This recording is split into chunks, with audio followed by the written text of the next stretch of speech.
Hello प्यारे बच्चों, कैसे हैं आप सभी। स्वागत है आपके अपने YouTube चैनल और बउआ वाले चैनल सनी ग्लोबल स्टडी में। आज की क्लास है क्लास 12th के बायोलॉजी के चैप्टर नंबर 4 जनन स्वास्थ्य के VVI शॉर्ट क्वेश्चन आंसर का क्लास।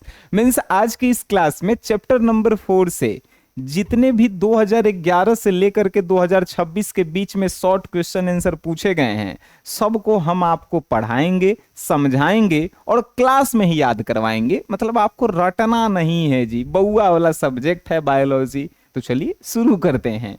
आइए जी, आज के क्लास का जो है पहला क्वेश्चन है कि किसी 4 यौन संचारित रोगों के नाम बताना है और किस कारण से होता है उसका उसके साथ बताना है। ठीक है, तो बताइए जी।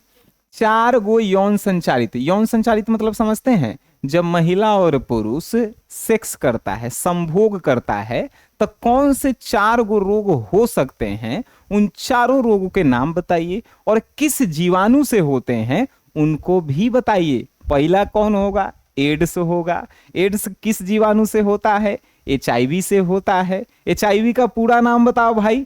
H से ह्यूमन, I से इम्यूनो डिफिशियंसी और V से वायरस। तो क्या बताइएगा जी? 4 को बतावेला कहा है। तब पहला बताइएगा सर एड्स होता है। और एड्स काची से होता है जी? एड्स काची से होता है? HIV से होता है। दूसरा कहिएगा कि सर सुजाक होता है। सुजाक कौन से जीवाणु से होता है? निसेरिया से होता है। कहां से होता है भाई? निसेरिया से।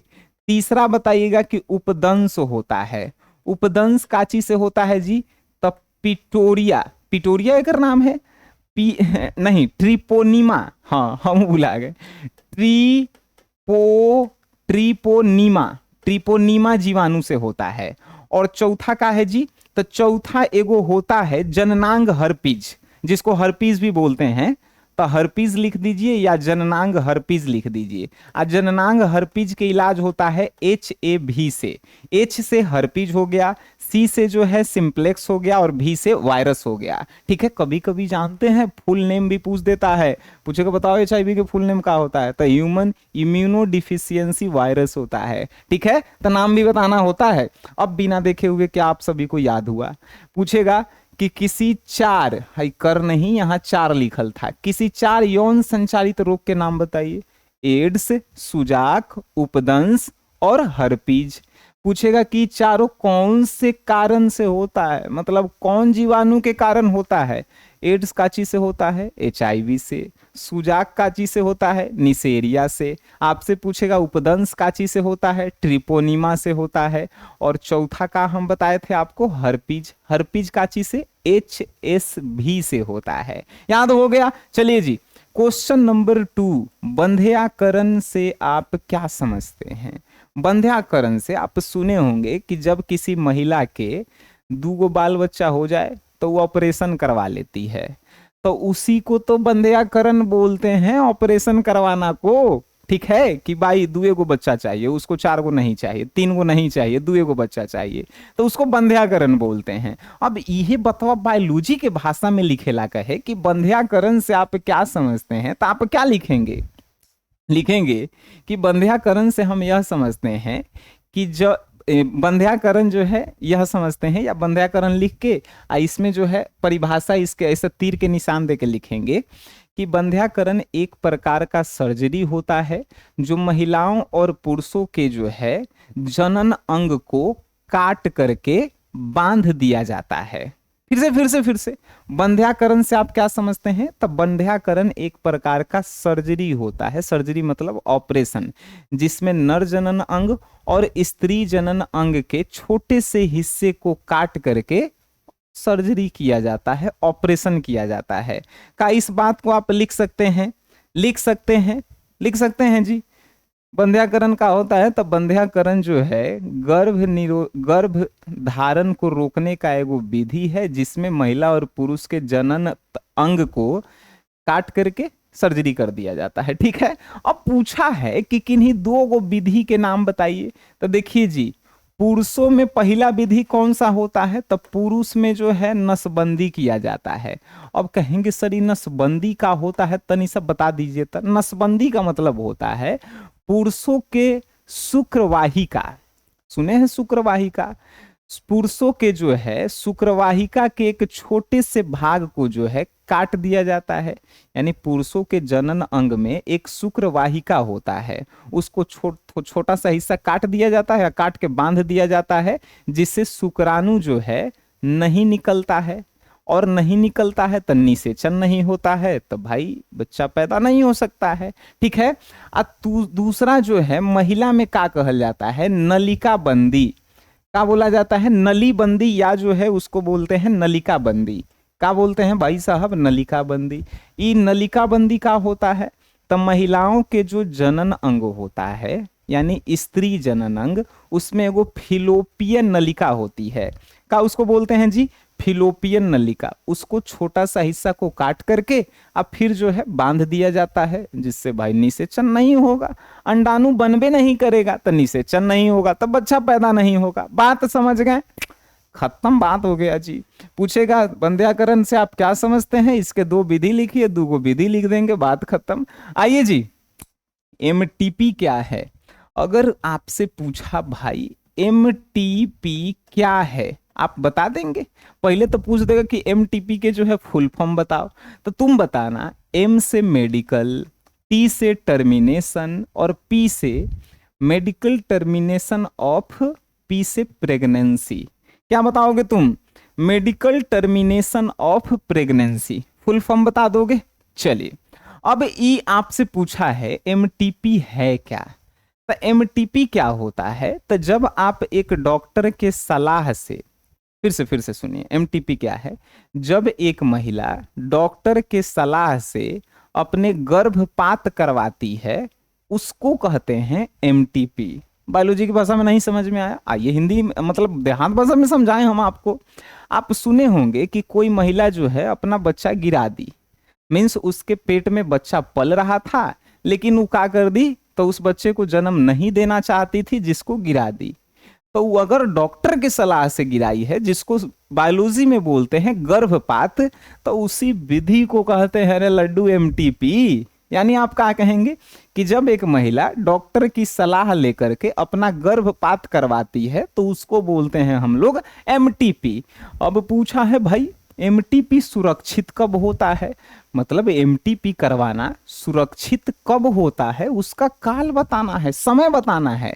तो बताइएगा कि जब महिला गर्भवती होती है, तब 12 सप्ताह के अंदर, 12 सप्ताह को महीना में लिखेंगे तो कितना लिखेंगे रे भाई, 3 महीना, 4 सप्ताह 1 महीना में होता है नु जी, तो 3 महीना। जब वो महिला अपने गर्भ में, जैसे ही उसको पता चल जाए कि बच्चा जो है पनप रहा है, तब 12 सप्ताह यानी कि 3 महीना के अंदर गर्भपात करवा लेती है, तो महिला के लिए भी ठीक रहेगा और उस बच्चे के लिए भी ठीक रहेगा, मतलब महिला का स्वास्थ्य ठीक रहेगा, बच्चा तो ऐसे ही मर ही रहा है। ठीक है, लेकिन पूछा है घातक काल का होता है, यदि 12 साल के बाद वो महिला जो है अपना 12 साल कर रहे हैं, 12 सप्ताह यानी 3 महीना के बाद वो महिला गर्भपात करवाना चाहती है, मीन्स बच्चे को गिराना चाहती है, तो ये बात जो है उस महिला के लिए खतरनाक होगा साबित। क्यों खतरनाक होगा, क्योंकि 12 सप्ताह के बाद महिला और उसके पेट में पल रहे बच्चे के बीच में एगो पूल बनता है, एगो पूल बनता है, जिस पूल को कहा जाता है अपरा। अब ये अपरा चैप्टर नंबर 3 में हम आपको पढ़ाए हैं, बताइएगा कि अपरा के काम का है। ठीक है, अब आप आसानी से समझ गए होंगे कि सर एमटीपी क्या है। तो जब डॉक्टरों की सलाह से गर्भपात कराया जाता है, उसी को हम लोग एमटीपी कहते हैं। इसके सुरक्षित काल हैं 12 सप्ताह और इसके घातक काल होते हैं 12 सप्ताह के बाद। ठीक है भाई साहब, चलिए जी, परखनली शिशु किसे कहते हैं, परखनली शिशु कब किसे कहते हैं, तो जब एक महिला के अंडाणु को निकालकर और एक पुरुष के शुक्राणु को निकाल करके दोनों के बोतल शीशी में भर के लैब में ले जा करके मिला करके भ्रूण बनाते हैं, फिर भ्रूण बना करके महिला के जो है गर्भ में डाल दिया जाता है, फिर उसके बाद जो है बच्चा जन्म लेता है कुछ 9 महीना बाद, उसको कहते हैं हम लोग परख नली शिशु। फिर से अब जो है बायोलॉजी की भाषा में समझना। स्त्री के अंडाणु और पुरुष के शुक्राणु को एक ट्यूब में मिला, मतलब एक ट्यूब में रख करके लैब में ले जाकर मिलाया जाता है। उसके बाद भ्रूण बनता है। तो भ्रूण को महिला के गर्भाशय में डाल करके जो निषेचन होने के उपरांत बच्चा जन्म लेता है उसको बोलते हैं परखनली शिशु। बात समझ में आ रहा है? जैसे एगो निषेचन होता है कि महिला और पुरुष जो है आपस में संभोग किए, मीन्स इंग्लिश में बोले तो सेक्स किए, और तो महिला के गर्भ में जो है बच्चा जन्म लिया। ठीक है।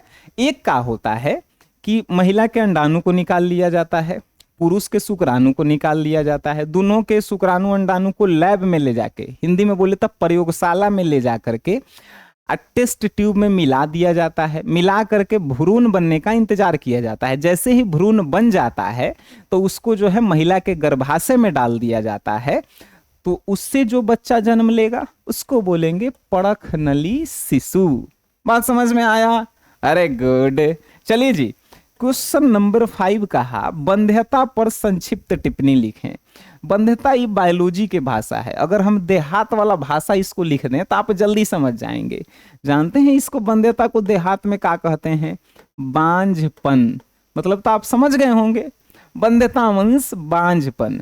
जिस स्त्री या पुरुष के वैवाहिक जीवन के कुछ सालों बाद भी बच्चा जन्म नहीं लेता है तो उसको बोलते हैं बंध्यता यानी बांझपन। समझ में आ गया कि कोई महिला और पुरुष शादी विवाह किए, 2 साल हो गया, 4 साल हो गया, 5 साल हो गया, 10 साल हो गया, 20 साल हो गया, फिर भी उनके बच्चे जन्म नहीं ले रहे हैं तो उसको हम लोग कहेंगे बंध्यता।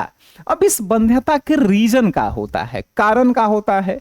गांव समाज में देखिएगा कहता है औरतिये के ज्यादा दोष देवल जाता है, लेकिन औरत और पुरुष दोनों में हो सकते हैं रीजन। बंध्यता के पहला कारण है कि हो सकता है कि पुरुषों के शुक्राणु जो हैं, पुरुषों के शुक्राणु बच्चा पैदा करने लायक नहीं हैं। दूसरा, हो सकता है कि महिलाओं के अंडाणु जो है नहीं बन रहे हो। और तीसरा कि हो सकता है कि दोनों के जननांग अंग में कोई समस्या हो, कोई रोग हो जिसके कारण नहीं हो रहा है। तो इसके कारण बांझपन होता है। ठीक है भाई साहब। आइए जी क्वेश्चन नंबर 6 को देखते हैं। गर्भ निरोधक गोलियां क्या है, वे कैसे कार्य करती है? इतना तो समझता होगा, इसको नहीं समझाना पड़ेगा ज्यादा। गर्भ निरोधक गोलियां गर्भ धारण को रोकने के लिए मेडिकल के द्वारा जो दवाई दिया जाता है उसी दवाई को कहा जाता है गर्भ निरोधक गोलियां। यानी कि गर्भ धारण को रोकने के लिए मेडिकल साइंस ने जो दवाई बनाया है उसी दवाई को कहते हैं हम लोग गर्भ निरोधक गोलियां। ये गर्भ निरोधक गोलियां जो है कैसे कार्य करती है, मतलब काम कैसे करती है? आई गर्भ निरोधक गोलियां जानते हैं कौन महिला खाती है? यदि किसी महिला को जो है गर्भ में जो है बच्चा हो गया लेकिन वो उस बच्चे को जन्म नहीं देना चाहती है, या जो है अविवाहित महिला मतलब अगर ये देख रहे होंगे आप, लड़का लड़की वाला मैटर समझ ही रहे होंगे, कॉलेज में ज्यादा होता है। तो कॉलेज में जो है लड़का लड़की जो है बिना विवाह किए जो है संबंध बनाया और उसके गर्भ में जो है एक बच्चा जन्म ले लिया। तो उस बच्चे को यदि जन्म नहीं देना चाहती है तो वो जो है इस गोली का उपयोग करती है। ठीक है। अब देखिए ये कैसे कार्य करता है, मीन्स गर्भ निरोधक गोलियां कैसे कार्य करता है। तो पहला काम करता है अंडाणु नहीं बनने देता है, महिलाओं में अंडाणु नहीं बनने देता है। दूसरा इसका काम होता है कि गर्भ को जो है गर्भाशय लायक होने ही नहीं देता है। मतलब गर्भ जो है वो गर्भाशय लायक होने ही नहीं देता है ये गोली। बात समझ में आ रहा है कि नहीं समझ में आ रहा है? और तीसरा, गर्भ निरोधक गोलियां निषेचन नहीं होने देती है। 3 रीजन आपको समझ में आया? अरे खतरनाक। आइए जी एमटीपी पर एक संक्षिप्त टिप्पणी लिखें। बताओ तो जी एमटीपी के फुल फॉर्म का है? तो एम से का हो गया जी? एम से हो गया मेडिकल, टी से हो गया ट्रांसमिशन, और ट्रांसमिशन नहीं, हाँ थी। एम से हो गया मेडिकल और टी से ट्रांसमिशन ही है। एम से मेडिकल, टी से ट्रांसमिशन ऑफ प्रेगनेंसी, पी से प्रेगनेंसी। अब ई का होता है, हमने आपको यहां पर ही बताया कि एमटीपी क्या होता है भाई साहब। तो एमटीपी होता है जब आप डॉक्टर के सलाह से कोई महिला अपना गर्भपात करवाना चाहती है, यानी बच्चे को गिराना चाहती है, उसी विधि को हम लोग कहते हैं एमटीपी। ठीक है, एमटीपी पे संक्षिप्त टिप्पणी लिखना है, मतलब 4 से 5 लाइन में आपको लिखना है। तो पहले तो हम लोग लिख देंगे कि जब एक महिला डॉक्टरों के उचित सलाह पर अपना गर्भपात करवाना चाहती है तो उस विधि को हम लोग कहते हैं एमटीपी। एमटीपी जो है कब करवाया जाता है, तो जब माँ के स्वास्थ्य को खतरा होता है, यानी बच्चे को जन्म देने से माँ मर सकती है, तो एमटीपी करवाया जाता है, मीन्स गर्भपात करवा दिया जाता है। और यदि बच्चा जो है अंदर में स्वस्थ नहीं होता है या बच्चा को कोई रोग होता है तो अंदर ही जो है मरवा दिया जाता है, मीन्स एमटीपी करवा दिया जाता है। तीसरा रीजन होता है कि बिना अनचाहा गर्भ हो जाना। अनचाहा गर्भ हो जाना मीन्स कि हम नहीं चाहते थे, कोई महिला नहीं चाहती थी कि हम बच्चा को जन्म दें, लेकिन जो है हो गया उसके गर्भाशय, तो वो जो है यदि उस बच्चे को जन्म नहीं देना चाहती है तो एमटीपी करवाती है। ठीक है जी, चलिए जी, लास्ट में हम आपको बता देते हैं संक्षेप में गिफ्ट तकनीक का वर्णन करें। भाई जी आपसे यदि पूछ देवे गिफ्ट के फुल फॉर्म का होता है, वो गिफ्ट नहीं जो दिया जाता है किसी को, ये एक्चुअल में एगो गिफ्ट ही कह सकते हैं। जैसे देखिए, जब कोई महिला को बच्चा नहीं होता है तब बच्चा जो है साइंस के विधि से करवाया जाता है, तो उसको हम लोग कहते हैं गिफ्ट। ठीक है, गिफ्ट कहते हैं। अब गिफ्ट का मतलब क्या होता है, जी से जीमेट होता है, आई से इंट्रा होता है, एफ से फिलोपियन होता है और ट्री से ट्रांसफर होता है। जीमेट, इंट्रा, फिलोपियन, ट्रांसफर, यानी इसमें क्या होता है कि एक आधुनिक कृत्रिम विधि द्वारा गर्भाधारण करवाना। जीमेट क्या है आपसे पूछेगा तो आप क्या कहिएगा कि जीमेट जो है एक आधुनिक कृत्रिम विधि है जिसके तहत महिलाओं का गर्भाधारण करवाया जाता है। अब इसमें जो है होता क्या है कि पुरुष के शुक्राणु और महिलाओं के अंडाणु को जो है फिलोपियन नली में डाल दिया जाता है, यानी पुरुष के शुक्राणु ले लिया गया, महिला के अंडाणु ले लिया गया, दोनों को मिला करके फिलोपियन नली में डाल दिया गया, वहां पे निषेचन होगा, उसके बाद जो है उनके गर्भ में बच्चा बनेगा और फिर बच्चा जो है जन्म लेगा। तो जिस महिला या पुरुष का बच्चा नहीं होता है तो डॉक्टर लोग इस विधि का उपयोग करके उनको बच्चा करवाते हैं। बात समझ में आया तो बोलो यस सर। 8 गो क्वेश्चन में से कौन क्वेश्चन तुम्हें याद नहीं हुआ ये बता देना, और इसी के साथ इस चैप्टर का शॉर्ट क्वेश्चन आंसर खत्म हो जाता है। ठीक है भाई साहब। अब टारगेट आप लोगों का क्या है, जैसे ही इस वीडियो पे 100 लाइक्स होंगे चैप्टर नंबर 5 आपके सामने प्रकट हो जाएगा। ठीक है, तो आज के लिए इतना ही, मिलते हैं हम लोग नेक्स्ट क्लास में। तब तक के लिए tata bye bye, good night, शुभ रात्रि, धन्यवाद।